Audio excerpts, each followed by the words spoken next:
laissez tomber tout conseil à l'eau de rose et absorbez de l'eau de javel pour vous désinfecter. C'est ce que nous recommande le roi des cons en aparté, alors caustique ou sarcastique, garant de notre état de santé, je ne sais pas. En tout cas, il ne faut surtout pas retenir ce qu'il dit. Mais ce qu'il a voulu dire, que si le confinement est sanitaire, le déconfinement, lui, est salutaire. Notre salut dépend de notre vie économique et non de l'économie de notre vie. Des gènes et non de l'hygiène. Ah ben le roi des cons n'est pas con. Hein. Il prend les gens pour des cons. Il peut dire tout et le contraire de tout. Il sera toujours le roi. Et les cons lui donneront toujours raison.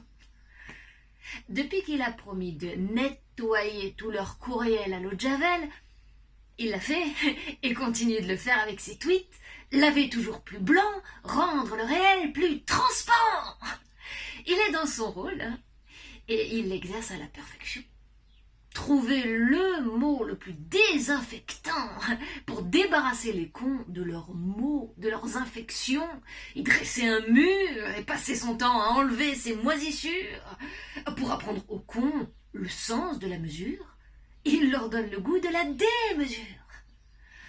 Le roi des cons sait que nul ne peut grandir sans s'agrandir, sans s'enrichir, car on ne peut vivre sans surenchérir. Plus, toujours plus. Levez-vous, lavez-vous et remettez-vous au travail. Il n'y a rien d'autre qui vaille pour gagner cette bataille. La guerre, comme jadis naguère, la guerre de tous contre tous. Et le roi des cons n'épargne personne, ni ceux qui toussent, ni ceux qui ont la frousse. Du travail pour tous. Rêve ou crève. Et cours, ne marche pas, sous peine d'être à la traîne. Ah, le roi des cons. Le roi des cons est un amour, docteur, fol amour. Il préfère aguerrir que guérir ses sbires.